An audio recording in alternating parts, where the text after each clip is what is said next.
Stanley Clark. You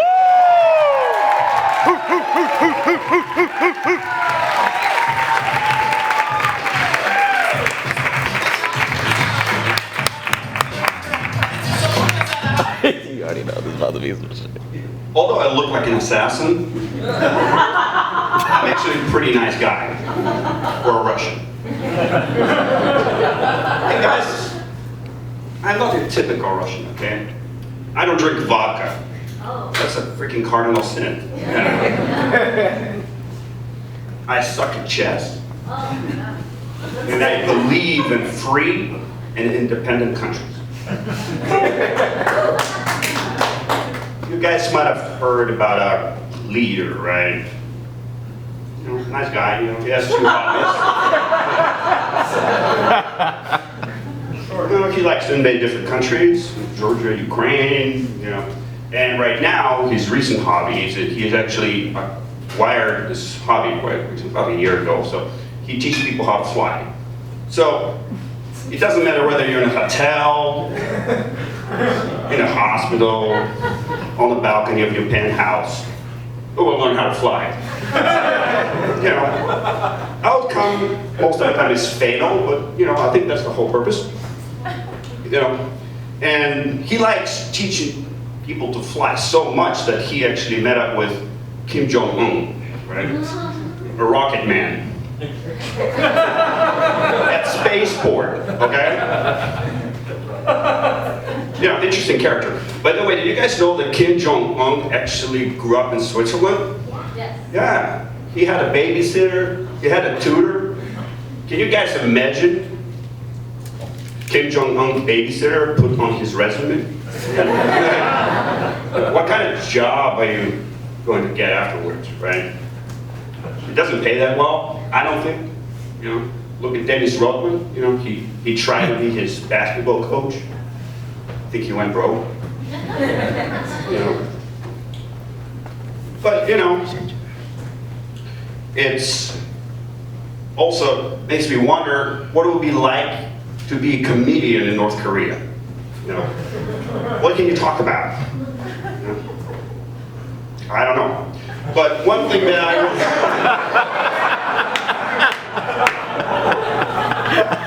want to talk about also is that comedians, you know, once I start diverging into this comedy and I start studying the comedy, I realized that actually American comedians, they were like a frontline soldier for the First Amendment. They really wanted to fight for freedom of speech.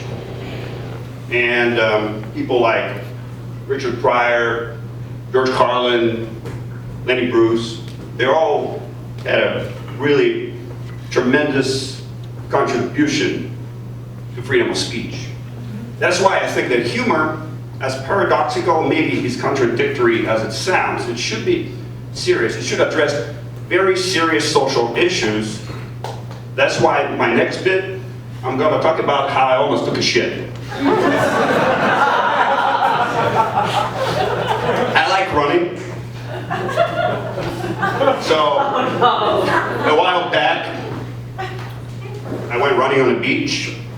As I was sprinting towards Pacific Palisades, I had an emergency, okay? So it was a medical emergency. I had to really take a shit. So I turn around and I sprint back. All the bathrooms are locked. I'm looking at the ocean thinking like, should I just dump it there? You know? Then at one point I realized I can't run anymore because it's just, I'm gonna shit myself. So I started speed walking. Squeezed my butt and I was like, hey, I'm gonna hold this shit. As I'm getting closer to my place, the world starts collapsing. It became a singularity. Like, I start losing track of time, space. And if you have bills, if you have car payment, if you have mortgage, if you lay on yourself a bit, it doesn't fucking matter. Everything disappears. The purpose of the existence is alpha and omega. Is you gotta take a shit. Really, folks. So, as I'm speed walking to my place, I made it actually to toilet, but as I pulled out my pants, the lid closed. Oh my God.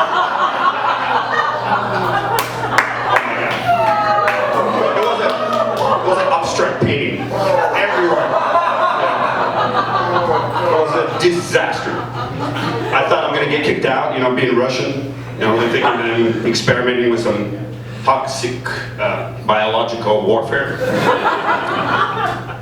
But all went well.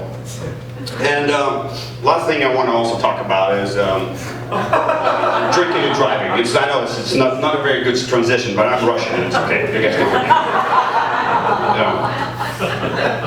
me. Drinking and driving is dangerous. That is why when I get messed up, not on vodka, whiskey, beer, once I get messed up, I park my car in the parking lot and I go home on a bus. I did that. And I'm very proud of myself because I've never driven a bus before full of people. Yeah, it's such great speeds. Thank you guys, I appreciate it.